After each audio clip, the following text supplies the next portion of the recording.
Jolla Cove, a stunning example of a tide pool ecosystem. The intertidal zone is, surprisingly, one of the most hostile environments in the ocean. Here, organisms are battered by strong waves, intense heat from the sun, and a constantly changing environment. Adapting to a place like this is difficult, but creatures able to fill this niche are rewarded with real estate few others can occupy.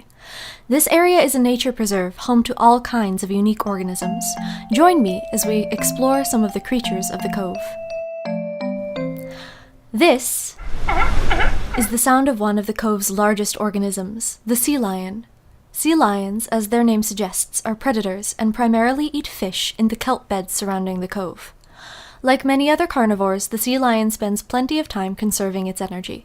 Sea lions can be out hunting for days, but when they return, they want nothing more than to catch some sun on the rocks. Male sea lions are very territorial and will protect their turf by shouting at or fighting off other males.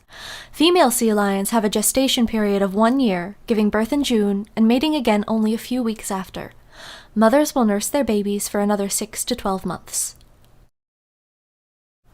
The tide pool sculpin is difficult to spot, as it is well camouflaged and often hides in thick algae. It is able to change color to match its environment, and it can also breathe air. Another well-hidden creature, the green abalone. These gastropods have unfortunately been designated as California's most delicious marine organism. Their numbers have declined severely due to poaching and overfishing, made profitable by their prized status and inability to defend themselves from humans. More abalone are being spotted at the cove as of late, giving hope to the species. This is the topsmelt, a schooling fish. These fish have a sensory organ called the lateral line that makes them more sensitive to vibration in the water, allowing them to sense the other fish in the school. This schooling behavior is a defensive strategy. It confuses predators who are unable to pick out a single fish. However, this technique mostly aids in the survival of the species, not the individual. This topsmelt has been injured and separated from its school. It is struggling to breathe. A scavenger will most likely move in soon. Speaking of scavengers, this is the spiny lobster. The spiny lobster is a nocturnal feeder and spends the day hidden and inactive under rocks. Its long antennae can help it find its next meal and deter those who disturb it. This striped shore crab shows us a classic crab walk. Crabs like this one have 8 walking legs, and their sideways walk allows them to move faster without tripping over their own feet. Speed is important for an animal like this, both for avoiding predators and the surf. The hard shell, called the carapace, is an important defense mechanism, but needs to be shed regularly so the crab can grow. During this soft shell phase, the crab is highly vulnerable and must be careful.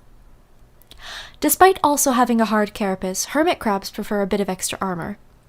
They have a specially shaped body and modified back legs that allow them to use empty snail shells as mobile homes. Hermit crabs can be clumsy, and like human visitors of the tide pools, they must be careful where they step. This hermit crab has become prey for the aggregating sea anemone. The anemone, similar to its jellyfish cousins, uses tentacles loaded with stinging cells to capture prey. Any small, unsuspecting creature that touches the tentacles will be stung, paralyzed, and consumed. Although it is brightly colored, the Hopkins rose is easy to miss because of their size, never above an inch long. It is a sea slug, specifically a nudibranch, meaning its gills are exposed and visible under the pink frills. All our oceans are under threat due to human activities and overuse, and places like this, that are already so hostile, are especially vulnerable. Jolla Cove is an ecological reserve, and the species here are relatively protected, but it is critical that society makes strides towards protecting all our oceans.